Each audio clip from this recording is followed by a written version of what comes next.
Саламатсыздарбы, ынтымакта түз эфирде эң үт берүүсү аны мен Акылбек Орозматов алып барам. Акыркы кезде Ош шаарында каржы пирамидаларына алданган дегендер адамдардын саны көбөйдү. Жыл жаңырган 2 аптада эле шаардык милицияга арызданып 200дөн ашуун арыз түшкөн. Ал эми өткөн жылдын ноябрь айында Dragons фирмасына акчаны алдырдым деген адамдардын саны 1000ден ашкан. Тармактык маркетинг же каржы пирамидасы бул акча табуунун адал жолу же шылымдардын амал-көлүгү. Мыйзамда мындай аракеттерге эмне дейт? Бүгүн өңүт программасында ушул теманы сүйлөшмөкчүбүз. Темабызды талкуулоо үчүн студиябызга таян конокторду чакырганбыз, алар менен тааныштырып өтсөм. Ош шаардык ички иштер башкармалыгынын тергөө кызматынын башчысынын орун басары Алмаз Балтабаев, ошондой эле академик юридикалык компаниясынын директору Нургазы Абдувалиевдер. Саламатсыздарбы коноктор, студиябызга кош келипсиздер. Берүүбүздүн башыбызда биз тергөөчүлөрдү бүгүнкү талкууга чакырып өтөйүн. Эгер бүгүнкү тема боюнча сунуштар же суроолор боло турган болсо, биздин конокторго берсеңиздер болот. Телефон чалып аркылуу берүүчү номерибиз кызматта 032 22 667 79. Ошондой эле WhatsApp номерибизге жазсаңыздар да болот 0556 03 78 93. Урматтуу коноктор, биздин берүүбүздүн салтына ылайык алгач ушул темага кененирээк кириш үчүн кабарчыларыбыз материал даярдаган. Ошону көрүп алсак, теманын талкуубузду баштайбыз.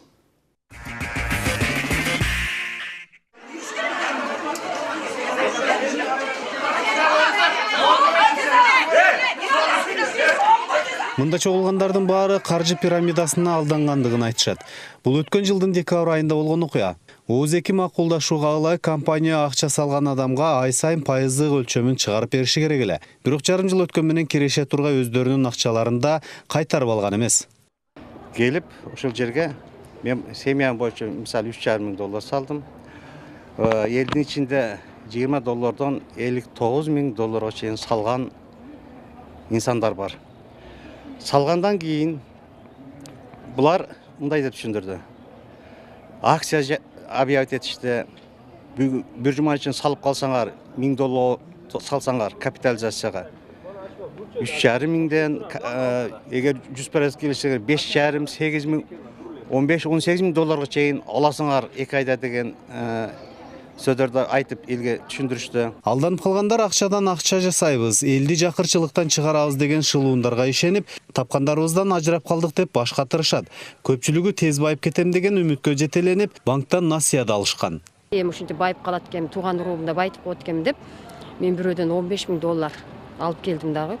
Тууган уруума эчесинде бөлүп туруп салып берип койдум. Ошо менен бая күндөрүм бүттү. Ошол ала турган кезим келди. Келгенде деле менин акчам чыкпай койду да. Өлкөнүн айрым аймактарында каржы пирамидасын уюштуруу менен алектенип, жарандарды акча инвестициясына тарткандар активдешкени байкалууда. Ушундан улам Улуттук банк акчага байланыштуу операцияларды уруксат алган банктар же кредиттик уюмдар гана жүргүзө алышаарын эскертишет. Лицензиясы жок иш алып барган мекемелерге, жеке ишкерлерге Улуттук банк тарабынан административдик кодекстин негизинде чара көрүлүшү мүмкүн. Бул жеке адамдарга, лицензиясы жок иш алып баргандарга 100,000 сом өлчөмүндө, андан тышкары юридикалык жактарга, ошо лицензиясы жок иш алып баргандарга аларга 250,000 сом штраф көрүлгөн. Ош шаарынан эле өткөн жылы 100гө жакын адам каржы пирамидасына алданып, акчаларын кайтарып алышкан эмес. Бул 2016 жылга салыштырмалуу 10%га көп. Кыргызстанда каржы пирамидасынын артындагы көз боемочулук 2002 жылдары эле башталган. Тез баюуну каалагандар шылуундардын кылтагына илинип, кийин милицияга кайрылышат. Мына урматтуу коноктор, материалда көрүп алдык. Биринчи суроом Алмаз мырза сизге. Жогоруда материалда ушул каржы пирамидасы делгендерге алдагандарды көрдүк. Биз материал башында 2 гана адамдын окуясын айтты. Ушул акча салып, бирок акчасын өзүнүн эмес, пайызын эмес, өзүн да албай калгандарчы. Негизи айтсаңыз, ушул жыл башынан бери ушул күнгө чейин канча адамдан арыз түштү? Урматтуу телекөрүүчүлөр, бүгүнкү мына талкууга коюлган көйгөй маселе чынында өтө орчундуу. Бул биздин көптөгөн адамдар ушундай жеңил акчага ээ болобуз, кирешеге болобуз деген ой менен көп сандагы баягы акча каражаттарын, мүлкүн ушу берип жиберип туруп, акырында чоң бир баягындай психологиялык жактан стресске кабыл болуп, өтө баягындай трагедиялуу жагдайга туш келип отурат. Жыл башынан түшкөн арыздардын негизги көпчүлүгү бул август сентябрь айынан баштап көбөйүп кескин түрдө көбөйгөн. Себеби ага чейинки мезгилде баягы акчаны алган компаниялар бөлүп дивидендиңер бул силердин жөн гана процент түрүндө алган кирешеңер, ал эми негизги акчаңардын бөлүгү кийинчерээк аласыңар деп туруп, өзлөрүн элден алган өзлөрүнүн эле акчасын бөлүп берип турган. Ал эми кийинки мезгилде ошол акчаларını берүүнү токтоткондон кийин адамдардын арыздануусу кескин түрдө көбөйгөн. Ноябрь декабрь айында жалпысы болуп 90 кылмышы иш козголуп, бул 3 компанияга карата Safe Home, Dragons и Questravort компанияларына иш козголуп, тергөө амалдары жүргүзүлгөн. Safe Home компаниясынын ошол өкүлдөрү келтирилген чыгымды толугу менен төлөп берип, алар кылмыш жоопкерчилигинен бошотулган. Ал эми Dragons жана Questra компанияларынын өкүлдөрү бүгүнкү күнгө чейин келтирилген чыгымды төлөй элек. Ошол себептен аларга карата кылмыш иштер соттук кароого жөнөтүлүп, бүгүнкү күндө соттук кароо иштери ошо башталар алдында турат. Жыл башынан бери канчага жетти? Жана бизге берилген маалыматтар боюнча 200 деп алгачкы 2 аптасында айтылды, андан аштыбы сан? Акыркы мынабы 19 күндө, мынабы 18 жылдын 19-уна чейин 19 кылмыш козголду. Бизде көрөрмандар да байланышка чыга баштаптыр. Алло, саламатсызбы? Эгер суроо болсо берсеңиз болот. Алло, саламатсызбы? Алло, саламатсызбы? Бериңиз сурооңузду. Алло. Угуп жатабыз, бериңиз сурооңузду. Алло, саламатсызбы? Алло. Сурооңузду бере бериңиз. Алло. Угуп жатабыз сизди, сурооңузду бериңиз. Саламатсызбы? Саламатчылык. Мен суроом мындай. Мисалы, коллеги иштейни, үйдө өзүнчө мындай кошумча сабак өткөрсө, ошого лицензия керекпи, жокпу? Или анан алар дагы өткөргөнгө болбойбу же боло береби? Мындай студенттер паспортто курска таркалып бериңиздер, ошо математика салонун курска таркалып бериңиздер деп суранат. Ошол болбойбу же ошого да лицензия керек деп сурайм. Рахмат. Нургазы мырза, бул көбүнчө суроо сизге тийиштүү окшойт. Бул студенттерге да ошол сыяктуу иштери баштаса болот дегенде биз начар угулуп калды. Биз Эреседон жардам сурайбыз, эгер бул суроону толук түшүнгөн болсо, мындан берүүбүздөн жүрүшүндө билдирсеңиздер болот. Нургазы мырза, биринчи сизден каржы пирамидасы дегенге түшүнүк берип кетсеңиз да, көпчүлүк каржы пирамидасы дейт, акча табат экен деген ойдо болот экен жарандарыбыз. Түшүндүрүп бериңизчи, бул эмне деген? Ким ачат, ким түзөт, кандай болот? Бул каржы пирамидасы бүгүнкү күндө ушул биздин аймактарда, региондордо эң чоң пайда таап аткан, мыйзамсыз пайда таап аткан ишмердүүлүктүн түрлөрүнө кирет. Бул каржы пирамидасы түзүлгөндүгүнө бул максаты уюштуруучулардын ошол каржы пирамидасынын бир кандайдыр бир юридикалык жак катары же болбосо ошол физикалык жак адамдар өздөрү гана бир кандайдыр бир уюмдарды түзүп, ал уюмдарда кандайдыр бир проектилерди катары, видео сюжетте көрсөтүлгөн акция катары же болбосо ушул ачыкчасыга эле сетевой маркетинг сыяктуу бизде азыркы кезде көп таркалган тармактарды неме кылышып, колдонушуп, андан карапайым калктын аң сезиминен, ушул бүгүнкү күндөгү өлкөнүн бир кризистин, жумушсуздуктун ошондон пайдаланып ишмердүүлүк жүргүзүп аткан мыйзамсыз ишмердүүлүк деп айтат элем. Булардын башкы эле максаты ийри өлчөмдө пайда табуу, тез баюу болуп саналат. Ал эми негизги белгилери болуп, каржы пирамидасында булар ошол негиздөөчүсү, кийинки мүчөлөрү, ошол пирамидага кошулган мүчөлөрү, алардын кирешелери андан кийинки мүчөлөрүнүн эсебинен берилет. Салган инвестор салган салымдардын негизинде берилет да. Ал эми бул канчалык булар көп жашаса, көп ишмердүүлүк канча убакытка көп неме кылса, ишмерлик жүргүзсө, булар ошончолук бир кооптуу болот. Анткени дегенде бул башталып бир кандайдыр бир 5-6 айга бир аралыктын арасында гана ошол ишмердүүлүк жүргүзүп, андан кийинки ошол эле фирманы жабып, башка аймакка өтүп, бирок башка максатты көздөп, же болбосо бул башка бир юридикалык жактын атын колдонушуп, ушундай эле ишмердүүлүк жүргүзүп келаткан неме болот. Кандай айтсак? Демек канчалык ишмердүүлүк көп жүргүзсө, ошончолук кооптуу. Алар үчүн кооптуу. Урматтуу телекөрүүчүлөр, сиздер түз эфирде ынтымакта үмүт берүүсүн көрүп жатасыздар. Бүгүн биз каржы пирамидасына байланыштуу теманы козгоп, студияга конокторду чакырганбыз. Алар менен дагы бир жолу тааныштырып кетсем, Ош шаардык ички иштер башкармалыгынын тергөө кызматынын башчысынын орун басары Алмаз Балтабаев жана академик юридикалык компаниясынын директору Нургазы Абдубалиевдер. Урматтуу коноктор, бизге WhatsApp'тан келген суроолор аябай көбөйүп кетти. Алмаз мырза, ошол четтен бере берсем, сиз өзүңүз тиешелүү жооп берсеңиз. Аягы 254 колдонуучубуз жазыптыр. Алар кармалганда биздин акчабыз кайтарып берилеби дейт. Бул менимче ошол алданган жарандардын бири окшойт. Кийинки суроо, ушул компанияларда биздин күч органдарында тиешеси барбы же кандай дейт. Аягы 335 менен өткөн колдонуучубуз. Ушул жалганчыларды табышабы, эгер тапса, берген акчаларын таппаса дейт, берген акчаларын күйүп кете береби дейт. Ушуларга жооп берсеңиз алгач. Биринчи суроо, ушул кармалган болсо келтирилген чыгым төлөнөбү деген маанидеги суроо экен. Буга карата мыйзамда ушул үй мүлкүнө арест салуу каралган. Бүгүнкү күндө ошол соттук кароого жөнөтүлгөн атуулдардын ошо үйлөрү, жер участкасы түрүндөгү кыймылсыз мүлкүнө арест салынып, соттук кароого жөнөтүлгөн. Соттун чечими менен ал келтирилген чыгымды төлөө жагы ишке ашырылат.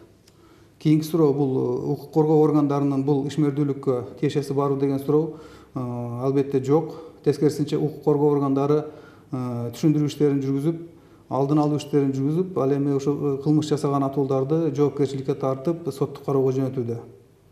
Түшүнүктүү. Алмаз мырза, акыркы кызуучулардан кийин, айрыкча жылдын аягынан кийин сиздер атайын иликтөө жумуштардын жүрүшүн аныкталса керек. Жана 3 фирмадан башка дагы ушул аректенгендер барбы, ушул фирмалар? Бар, сөзсүз түрдө. Канча фирма аздыктапты? Азыр эми мынанча фирма деп туруп определенный бир цифраны айтканга болбойт.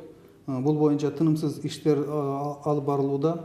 Жаңы түзүлгөн ишти жаңы гана баштаган андай компаниялардын ишмердүүлүгүнө бөгөт коюу, алардын ошо өздөрү кылмышты баштоо жолунда тургандыгын түшүндүрүү иштери менен алдын алуу иштери жүрүп жатат. Бул багытта акыркы болуп мына негизги башкы головной офиси Жалал Абад шаарында болгон Барбар Дигер компаниясы дагы мына Ош шаарында өзүнүн ишмердүүлүгүн баштаган экен. Бул багытта Жалал Абад шаарынын укук коргоо органдары тарабынан иликтөө иштери жүрүп жатат. Түшүнүктүү. Нургазы мырза, жана жогоруда айтып өтпөдүңүзбү, бул баары эле алдамчылык, көп тез кыска мөөнөттө көбүрөөк акча табган жол депчи. Мыйзам боюнча буларга кандай жаза каралган? Бизде статьялар барбы ушул алдамчылык аракеттенгендерге? Алдамчылык, мисалы азыркы WhatsApp'тан келген суроолор неме кылып атпайбы? Бул деген кармалбаса кайдан өндүрүлгөнгө болот депчи. Бирок бүгүнкү күндө мындай жабырлануучулар ушундай бир алдамчылыктын тузагына кабылгандар көп. Бирок бизде жаза чара бул Кыргыз Республикасында бул Кыргыз Республикасынын кылмыш жаза кодексинде 166 статья бул алдамчылык беренеси болуп саналат. Бүгүнкү күндө бирок башка Кыргыз Республикасында башка статья каралган эмес. Эгерде арыз менен ушул тийиштүү органдарга, укук коргоо органдарына кайрылса, ушул берене колдонулат. Бирок мына 2019-жылдан баштап ушундай бир ишмердүүлүк жүргүзгөн фирмаларга карата бул жаңы мыйзам долбоору ишке ашат, күчүнө кирет. Бирок бүгүнкү күнгө чейин башка мыйзамда башка неме жоопкерчилик каралган эмес.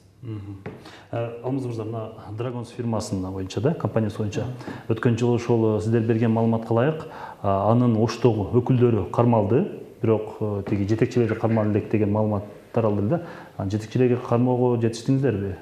Ооба, негизги Бишкектен дагы головной уюштуруучу өкүлдөр кармалып камакка алынган. Аларга карата азыр айтылгандай 166 берене. Андан сырткары биз Улуттук банктан тийиштүү маалыматтарды алып туруп, алар мынандай бул ишмердүүлүктүн бул түрү сөзсүз түрдө лицензия алууга милдеттүү экендиги, ал эми бул компанияда лицензия жоктугуна байланыштуу мыйзамсыз ишкердик кылуу беренесин дагы угузуп туруп жөнөткөнбүз. 2 беренени. Канча жылга чейин кесилиши мүмкүн же кандай жаза каралышы мүмкүн буларга? 166 берене бул эми өзгөчө ири зыян келтирүү же кызматынан пайдалануу 4 бөлүмүндө бул 5 жылдан 10 жылга чейин жаза каралган. Ал эми 180 беренеде бул мыйзамсыз ишкердик кылууда 3 жылга чейинки мөөнөткө эркинен ажыратуу жазасы каралган. Ушул күнгө чейин барбы ошондо жаза алгандар? Ушул каржы пирамидасы аректенип? Бул багытта соттук кароо жүрүп жатат азыр. Соттун чечими чыга элек. Оштогу өкүлдөрүн да 2 айга убактылуу кармоо жөнүнө киргизилди, бирок кайра кое берилди деген дагы сөздөр айтылды эле. Бул канчалык чын? Бул дагы чын. Кое берилгенде алар сот тарабынан үй камагы түрүндөгү бөгөт чарасына коюлган. Үй камагы деген дагы бул бөгөт чаранын бир түрү. Өзүнчө чектөөлөр коюлган. Түнгү мезгилде кетпөө, ошо жашаган дарегинен чыкпоо дегендей маанидеги чектөөлөр бар. Ошол себептен бул дагы бир эркинен ажыратуунун бөгөт чаранын бир түрү болуп саналат. Түшүнүктүү. WhatsApp'тагы келген суроолорго кайрылабыз. Ушул алдап жаткан адамдарды көрсөк же билсек, кайсыл жерге кайрылабыз? Анан бул нерседен арылыш үчүн түшүндүрмө берсе болбойбу? Элди аралап түшүндүрсө болбойбу? Көп адамдар алданып жатат дейт. Аягы 101 менен бүткөн колдонуучубуз.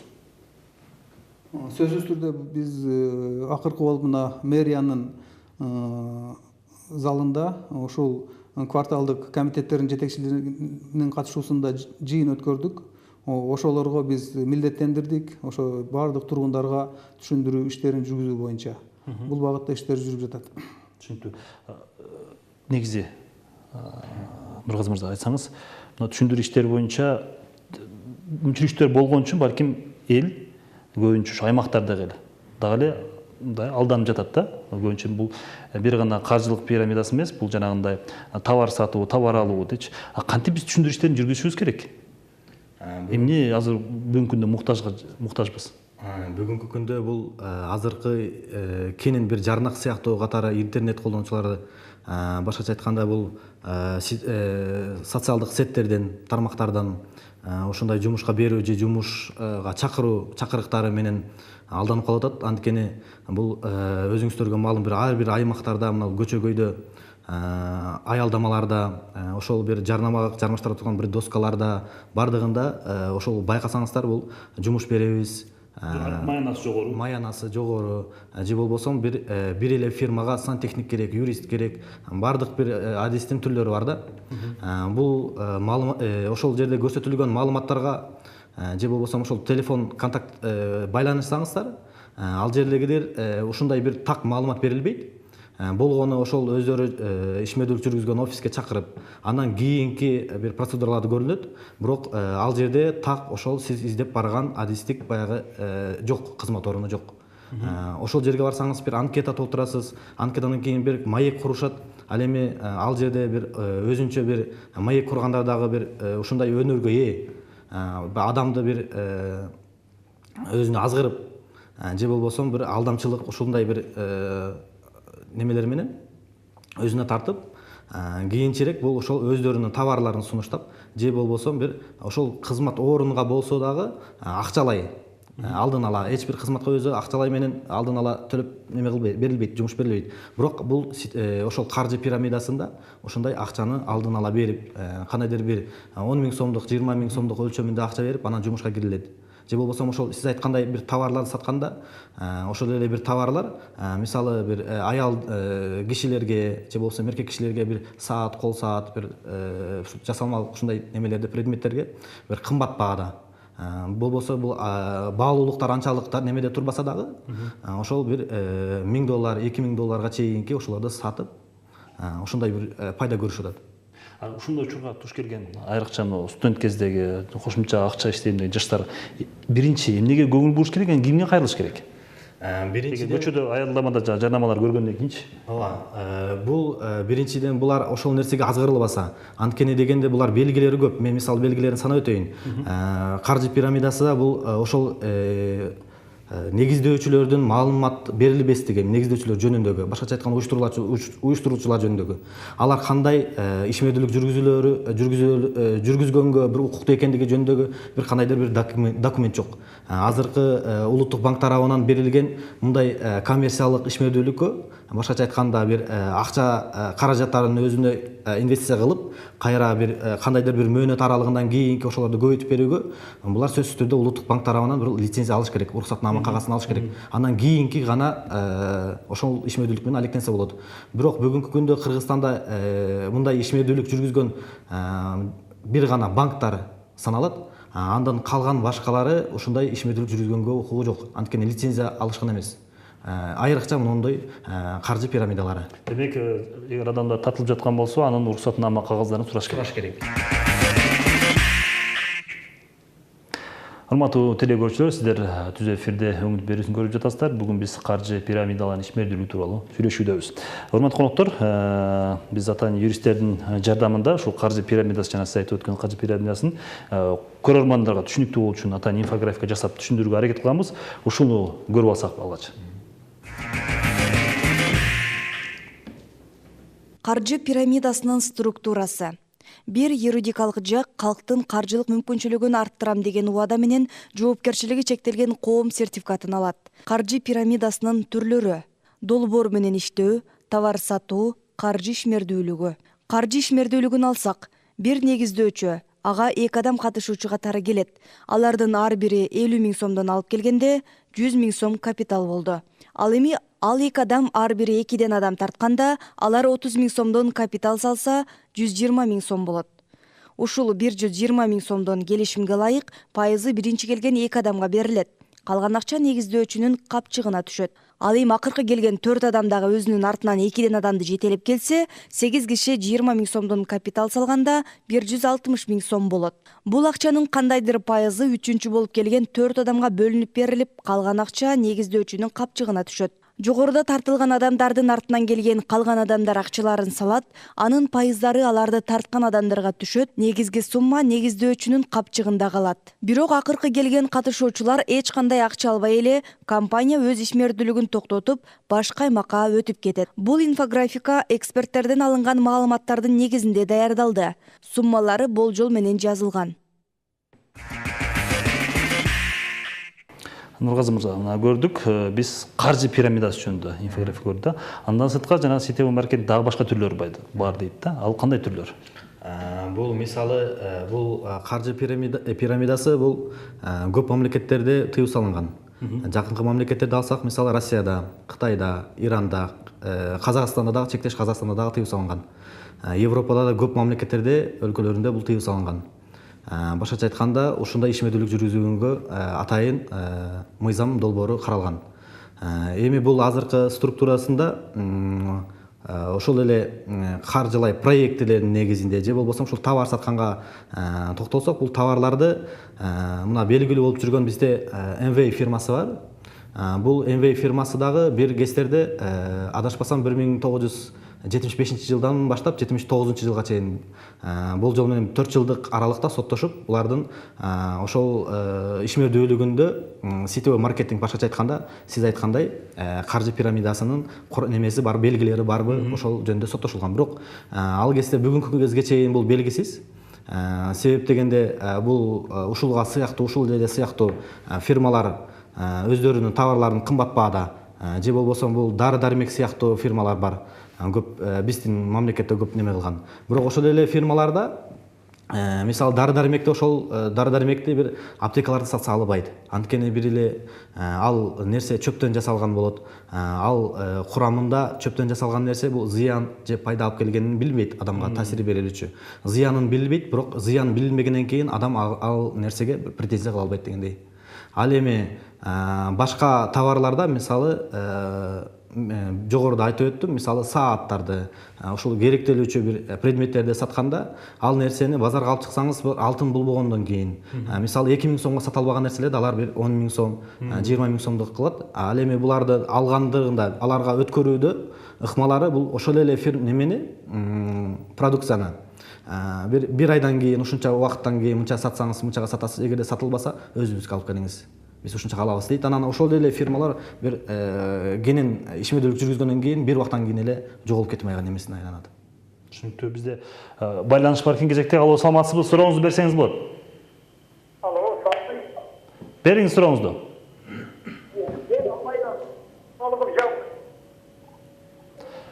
Кечиресиз, катуураак сүйлөсөңүз угулбай жатат.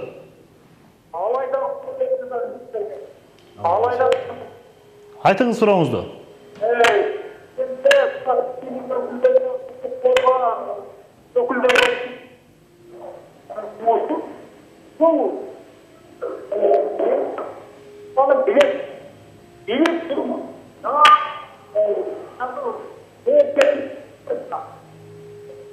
Қанша ел алдануда бұларға. Елдің барлық алданып отыр. Кайсы фирма, кайсылар? Угулбай калды. Бирок жоопко тартпайт бугары. Кайсыл фирма ошол? Байланыш үзүлүп калды окшойт. Алайдан чыгып жаткан теле көрүүчүбүз экен. Эл алданып жатат деген сөздөр гана бизге угулду. Сиздер облус боюнча карабайсыздар же шаар боюнча эле? Түшүнүктүү. Бизге келген дагы суроо бар экен WhatsApp'тан. Саламатсыздарбы? Өзгөн районунан чыгып жатабыз дейт. ОСО деген компаниясы инвалидтерге кайтарымсыз акча беребиз деп 5000ден чогултуп алды. Ушул бериле турган акча туурабы дейт. Балким окутуучудан берип койсоңуз районунан экен. Суроону алып туруп эле бир жактуу болуп калат. Мында туура же туура эмес деп туруп айтканга. Ошол жагдайларды акчаны алуунун негиздерине тийиштүү түрдө текшерүү жүргүзүлүп туруп анан кийин баа берилет да, туура эместигичи. Бул боюнча ошо жергиликтүү укук коргоо органына арыз менен кайрылса, ошо тийиштүү текшерүү аракеттери жүргүзүлүп, анан кийин ошо баа берилип, анан жооп берилет. Dragons фирмасы боюнча дагы колдонуучу жазыптыр. 1 миллион доллардан ашык акчаны курлай жеп кеткен Dragons компаниясы жылдыз директору 2 айдан бери жыйынтык жокко тергөөдө дейт. Тергөөнүн жыйынтыгы бар. Бүгүнкү күндө соттук кароого 80 эпизоддон турган кылмыш соттук кароого жөнөтүлдү. Дагы 19 эпизоддон турган кылмыш иш боюнча тергөө жүрүп жатат.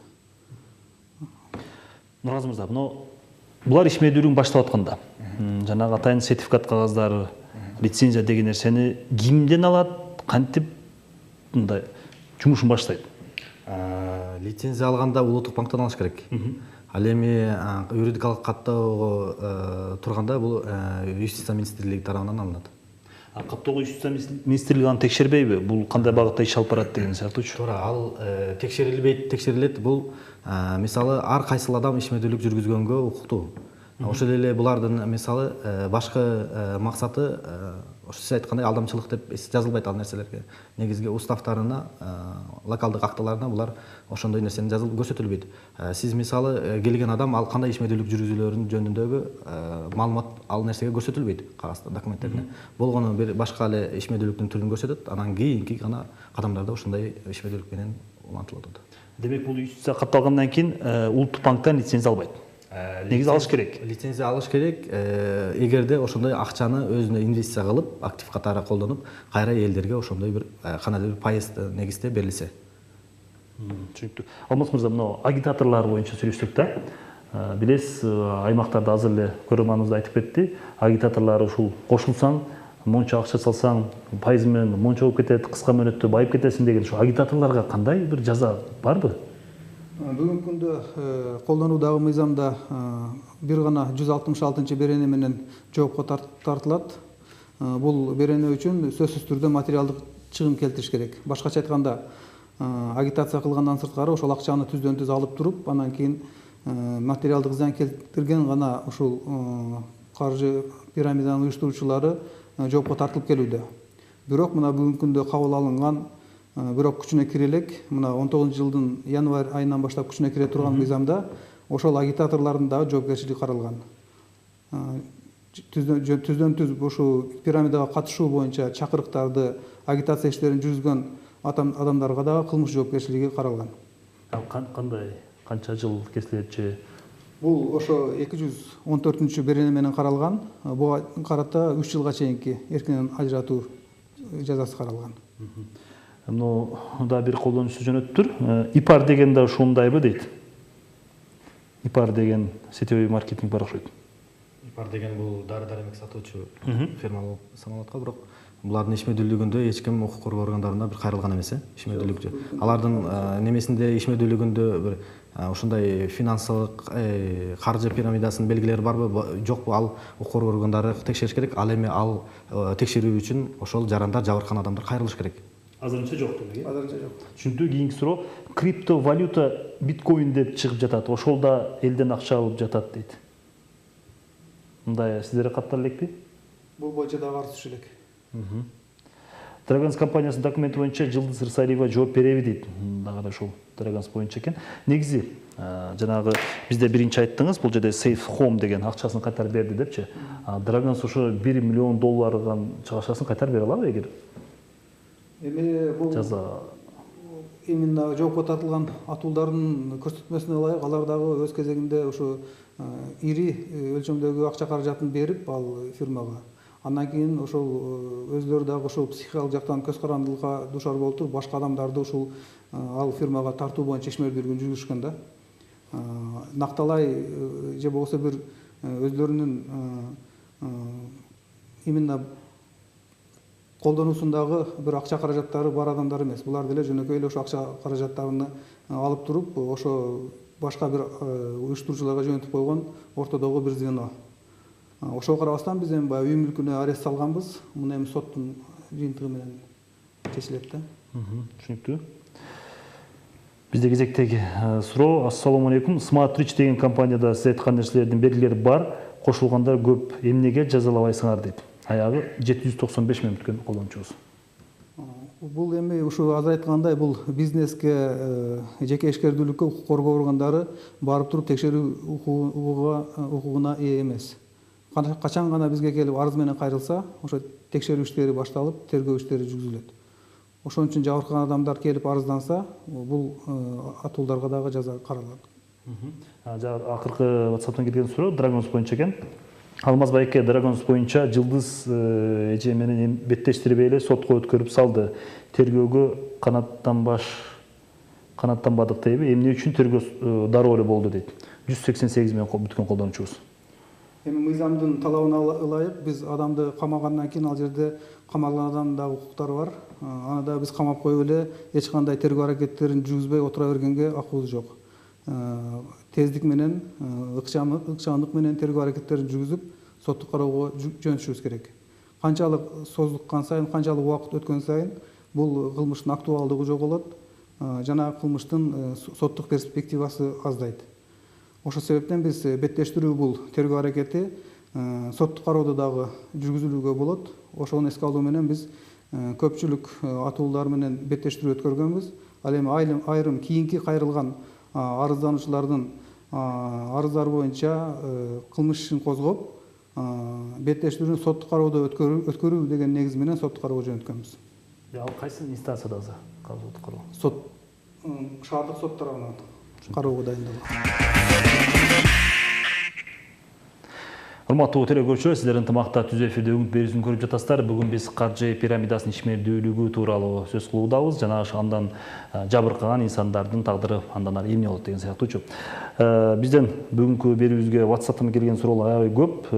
Акырындык менен жетишкениңиз берип калайын. Алмаз мырза, көбүнчө сизге экен. Мосол компания былтыр 2 миңден көпчүлүктөн акча алган. Жылдыз деген кыз эч нерсе жок дейт. Аягы 337 миң бүткөн абонент. Мындай компаниясында катталды жокпу? Бул боюнча бизге арыз катталган эмес. Саламатсыздарбы? Сурайын дегеним, Арифлейм кандай компания, иштесек болобу, Кыргызстанда жок болуп кетпейби дейт. Бул боюнча сиздерде маалымат жок. Бул каржы пирамидасынын тиешеси жок. Түшүнүктүү. Мен бир кызык суроо да. Эмне үчүн 2019 жылдын январынан баштап гана жанагы жетекчилерге же үгүтчүлөрүнө дагы мына кылмыш жоопкерчилиги жогорулуп жатат. Эмне үчүн буга чейин эле бул аракеттер көрүлгөн? Себеби жана закаттан жабыркагандар да бар, мындан башка мурдан. Буга чейин азыр айтылгандай арыз менен кайрылган учурда ушул компаниянын өкүлдөрү өзлөрүнүн каражаттарынын эсебинен ошол келтирилген чыгымды төлөп келген. Андан кийин акыркы мезгилде алардын дагы акчалары түгөнгөн сыяктуу. Ошо чыгымды төлөбөгөндөн кийин анан кийин арыздардын саны кескин көбөйүп, ушуну менен түшүндүрүлөт. Анан жанагы көчөдө жанактар боюнча да сиздерге ошол кайрылгандар барбы? Же иликтеп көрдүңүздөр? Мисалы үчүн жогорку маянасылуу иш бар, же болсо жетекчинин орун басарына иш керек деген боюнчачы? Сөзсүз түрдө иш иликтеп алып барганбыз. Ал жерде дагы бул ишмердүүлүктө негизинен баягы мажбурлоо же болбосо кандайдыр бир психикалык жактан бир эме жок да. Эгерде кааласаң катыш. Чынын айтканда бул баягындай рисктин дагы бир кандайдыр бир долясы бар деген маанидеги түшүндүрүү иштерин жүргүзүп туруп, анан кийин акырындык менен өздөрүнө тартышат да. Келген адам дагы алар психолог болгондуктан баягындай кылып туруп изилдеп чыгып туруп, көбүнчө баягындай акчасы көп, анан кийин баягындай психологиялык жактан кичине мындай душар боло турган адамдардан анан кийин өзүнө тартат экен да. Түшүнүктүү. Ушул боюнча мисалы сиздер шаарда кандай түшүндүрүү иштерин жүргүздүңүздөр? Маалымат боюнча бир 13 мобилдик топ түзүлдү деген дагы айтылды эле. Түшүндүрүү иштери боюнча. Топ сөзсүз түзүлгөн. Анан кийин баягы бизде укук коргоо органдарында эң жакшы профилактика бул кылмышкердин түрмөдө отурганы деген түшүнүк бар. Бул багытта бүгүнкү күндө ушул 2 фирмадан 11 адам кылмыш жоопкерчилигине тартылып, ошо соттук кароого жөнөтүлгөн. Сөзсүз түрдө алардын дагы баягы жакындары, тааныгандары өздөрүнө карата баягындай жыйынтык чыгарып туруп, өздөрүнүн ишмердүүлүгүнө карата сөзсүз түрдө тыйгандыгы көрүндү. Кийинки WhatsApp'тан келген суроо, Квестра дегенде алдап кетти го, элди жана дагы алдап жатат. Буга кандай карайсыз дейт? Алды Квестра. Квестра фирмасы боюнча дагы 10 эпизоддон турган кылмыш соттук кароого жөнөтүлдү. 6 адам жоопко тартылды. Калган эгерде арыздануучулар болсо, аларды да каттап туруп тергөө аракеттерин жүргүзөбүз. Саламатсыздарбы? Бул Драгонс боюнча тергөө жабырлануучу нааразы, тергөө болгон жок, чындык көрбөй калдык. Анара деген боюнча заявление түштү. Жада калса дейт, келишкен жок. Жылдыз орун басары Драгонс боюнча суроолор экен.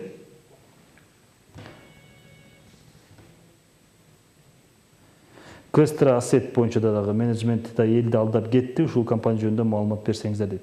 Менин оюмча биздин WhatsApp'ка келген суроолор аябай көп. Бул эфирде берүүгө биз жетишпейбиз. Алмаз мырза, балким ушул учурдан пайдаланып кимге кайрылыш керек? Кайсы номерлерге кайрылыш керек айтып кетсеңиз. Бул Ош шаардык ички иштер башкармалыгына түз келип кайрылса болот. Ушул башкармалыктын бөлүмдөрүнө, аймактык ыйгарым укуктуу кызматкерлерге түздөн түз келип кайрылып, же болбосо 102 227 20 564 29 телефондору боюнча кайрылса, биз сөзсүз түрдө чара көрүү боюнча иш алып барабыз. Бизде кезектеги көрүүчүбүз байланышта бар экен. Алло, саламатсызбы? Сурооңузду берсеңиз болот. Саламатсызбы? Саламатсызбы? Сурооңузду бериңиз. Неме биз Вайна автономиядан жер сатып алган эдик. Сокул районунун эмеси кызыл китеп берген.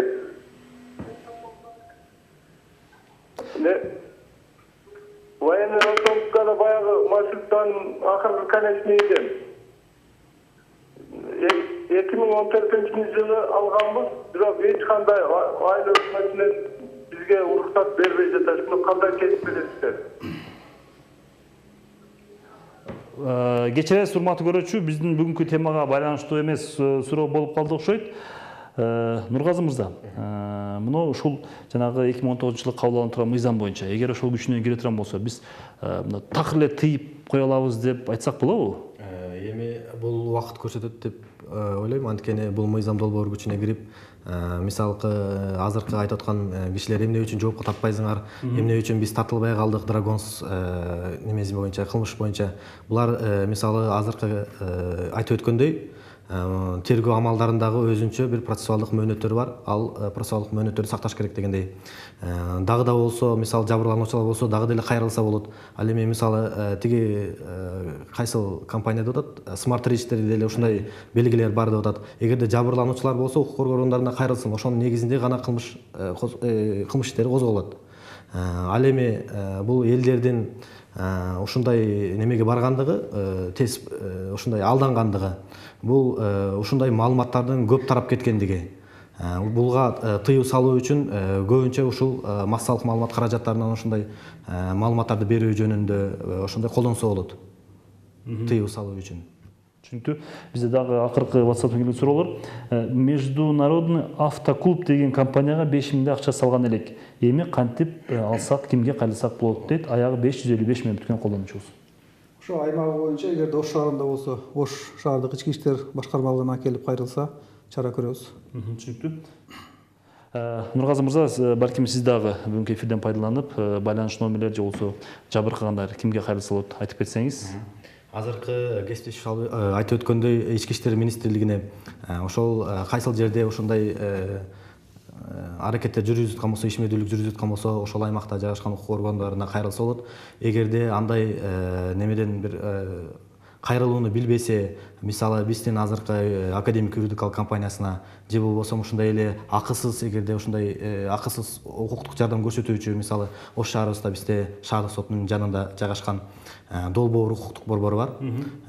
Телефондорун айтып өтсөм 71414 21010 номерлерине чалып маалымат алса же болбосо ошондой кандай кайрылуулардын, арыздардын формаларын түзүп берүү жөнүндө ошондой адистер, юристтер жардам беришет. Балким сиздердин да байланыш номеринизди айтып кетсеңиздер, эфирден сырткары көп, бул жерде суроолор көп, ошолорго кызыккандар сизден жооп алса болот. Мен мобилдик номерим 0701 менен 15 15 15, 0774 менен 15 15 15. Рахмат, урматтуу коноктор, келип өңүттүн суроолоруна жооп бергениңиздерге ыраазычылык билдиребиз. Албетте бул каржы темасы боюнча 30 мүнөт менен бардык жагдайын ачып берүү же чечип берүү мүмкүн эмес. Ошончо да ыраазычылык билдиребиз. Урматтуу телекөрүүчүлөр, бүгүн биз каржы пирамидаларынын ишмердүүлүгү тууралуу сүйлөштүк. Студиябыздын конокторун дагы бир жолу эскертип өтөйүн.